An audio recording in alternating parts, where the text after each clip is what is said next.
You know how everyone thinks they can beat the stock market? They spend hours researching companies, timing entries and exits, checking charts, watching CNBC, and trying to predict the future.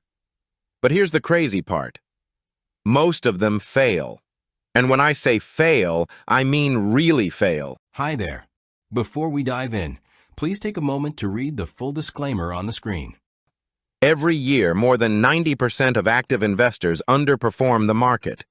They could have done better by doing absolutely nothing. No research, no timing, no guessing. Just buying a simple ETF portfolio and relaxing.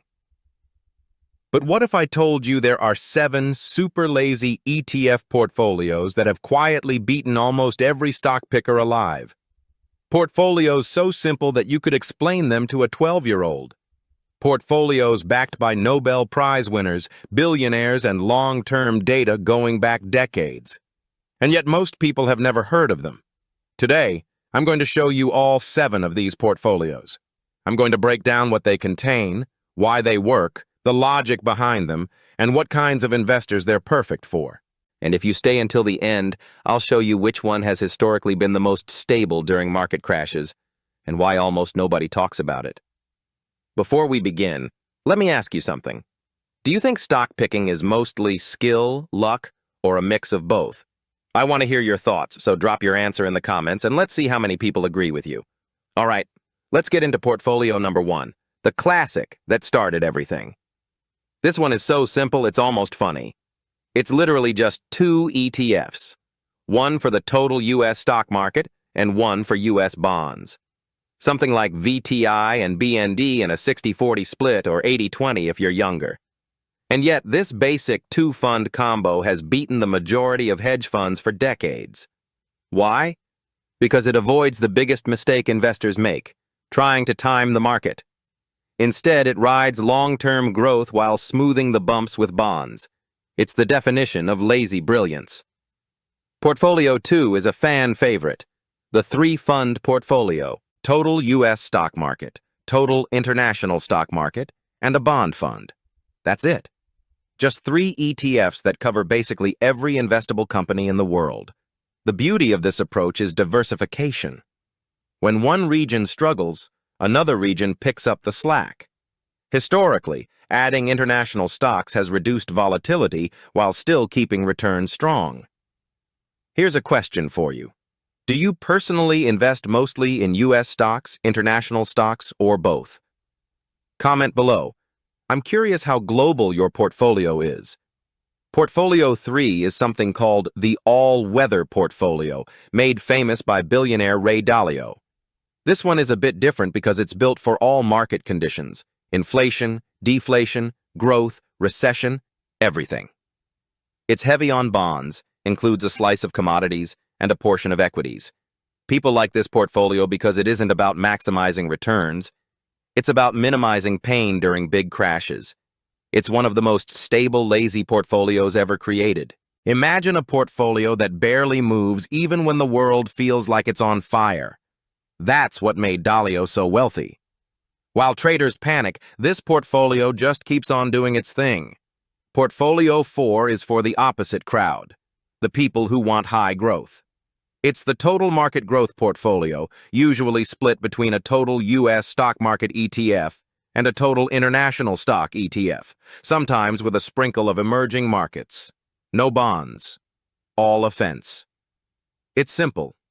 If you're young, earning money steadily, and able to tolerate big drops, this portfolio has historically delivered strong long-term results.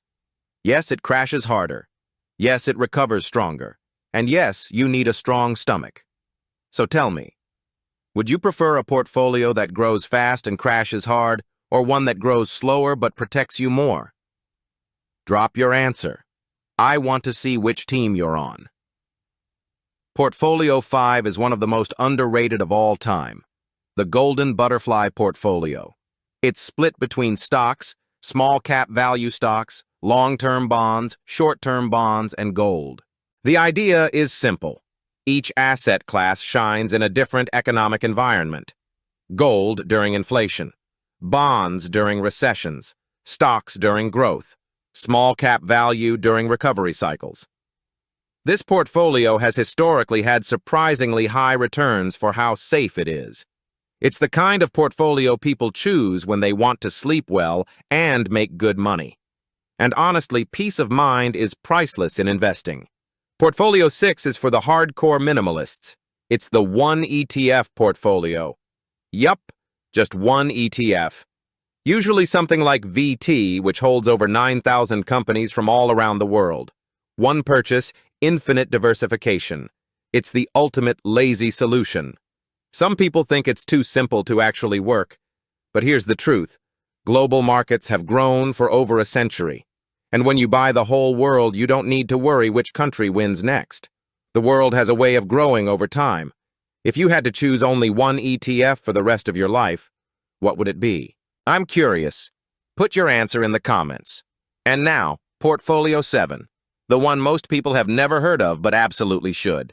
It's called the factor-based lazy portfolio, and it focuses on ETFs tilted toward things like value, small cap, quality, or momentum. Over the past decades, certain types of stocks have historically outperformed the market.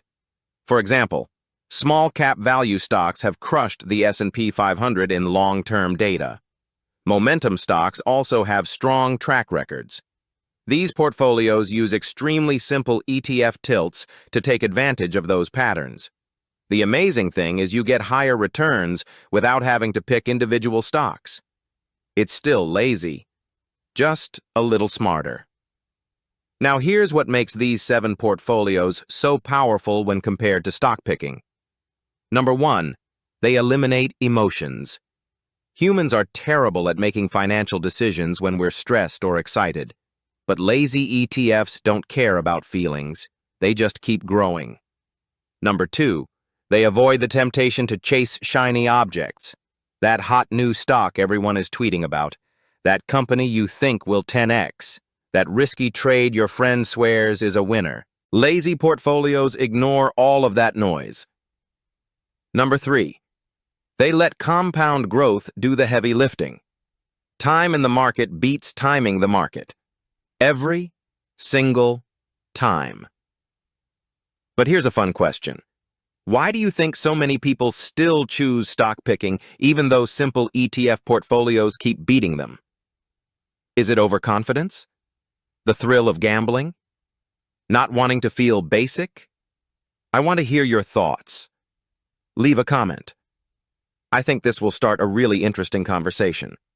As you've heard today, these 7 portfolios range from super safe to high growth, from globally diversified to hyper simple. And there is no perfect one. The best portfolio is the one you can stick to during the worst times, because anyone can handle investing during the good times.